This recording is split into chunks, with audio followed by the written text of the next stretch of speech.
ধরো এখন আমি তোমাদের জিজ্ঞাসা করলাম যে কুড়েমি কয় প্রকারের হয়, তোমরা কি বলতে পারবে সেই নামগুলো? যদি নামগুলো বলতে তাহলে আমি বুঝতে পারতাম কোনটার মধ্যে আমি পড়ি। কেন বললাম বলো তো? এই যে ভিডিওটা দেখছো এখন, এই ভিডিওটা 2024-এর পৌষ পার্বণের ভিডিও, যেটা আজকে 2026 সালের মে মাসে আমি এডিট করতে বসেছি। বুঝতে পারছো? তাহলে আমি কোন ধরনের কুড়ে? যাই হোক, পিঠে টিঠে আমি মোটামুটি ভালোই পারি।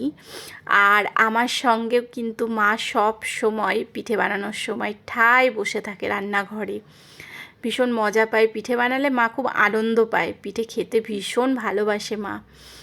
মাঝে মাঝে আমার কাছে আবদারও করে, একটু পিঠে বানাও তো। এখন তো প্রচণ্ড গরম, বানাচ্ছি না। আবার এই বৃষ্টি বৃষ্টি হলে একটু সরা পিঠে বানিয়ে দেব, ওই বিকেলে চায়ের সাথে বেশ ভালো খায় মা। তো যাই হোক, সরা পিঠেটা হয়ে গেল। তারপরে এখন বানাবো পাটিসাপটা। একদিকে খুব ভালো হয়, এখন তো 12 মাস চালের গুঁড়ো পাওয়া যায়, অসুবিধা হয় না। তাই ইচ্ছে হলেই সরা পিঠে 12 মাস বানানো যায়। তো ওই সরা পিঠেটাই আর কি বানানোর চেষ্টা করি। পাটিসাপটাও বানাই, অন্যান্য পিঠের দিকে যাই না। এই দুটোই আমি মোটামুটি বেশি বানিয়ে থাকি। তো যাই হোক, আর আমি পাটিসাপটাটা একটু অন্যরকমভাবে বানাই, দেখতেই পাচ্ছ। সুজি, ময়দা, চালের গুঁড়ো সব কিছু দিয়েছি, চিনি দিয়েছি, একটু গুড় দিয়েছি লাল লাল হওয়ার জন্য, আর একটু গোলমরিচের গুঁড়োও দিয়েছি। তাহলে ওই ঝাল মিষ্টিটা খুব সুন্দর ব্যালেন্স হয়, বেশ ভালো লাগে খেতে। আর এই পিঠে পুলি বানানো কেউ হাতে ধরে আমাকে শেখায়নি, ওই মা, দিদা, ঠাকুমাকে বানাতে দেখতাম বসে বসে, ওই দেখে দেখেই শিখেছি। তারপরে যখন নিজে বানানো ধরলাম, ওই আন্দাজ করে করে করে করে বানাতাম। বানাতে বানাতে মানে প্রথম দিন থেকেই যথেষ্ট ভালো হয়, আর এখন তো পাকাপোক্তভাবে খুবই ভালো পারি, অসুবিধা হয় না।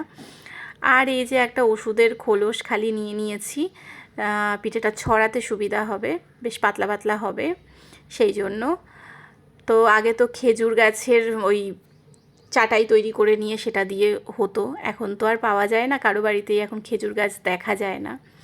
তো দেখো পাটিসাপটাগুলো কত সুন্দর হচ্ছে, আর একটু লাল লাল হয়, আর খেতেও বেশ ভালো হয়, মিষ্টি মিষ্টি হয়, ভালো লাগে খেতে।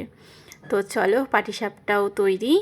বাবা মাও খেয়ে নিয়েছে, না বাবা এখন নিচ্ছে, মার খাওয়া হয়ে গিয়েছে। বললাম না, মা সবার প্রথমে খায়, তারপরে বাবা খাচ্ছে, আর এদিকে কর্তামশাইকেও দিলাম। তো বাবার পছন্দ মতো উঠিয়ে নিল, যতটুকু খাবে, যা খাবে। তারপরে এখন দেখি ও কি বলে, কেমন লাগছে দেখো, জানাবে। খুব ভালো হয়েছে, বুঝতেই পারছো, বেশি কথা বললো না। তারপরে এই যে ডুবন্ত গুড়ে সরা পিঠে, আহা, আমার তো এখন দেখেই লোভ লাগছে এডিট করতে বসে, আবার বানাতে হবে। চলো আজকে আসি, তবে কেমন লাগলো ভিডিওটা জানিও। এত পুরনো ভিডিওটা দেখে কেমন মজা পেলে। চলো টাটা।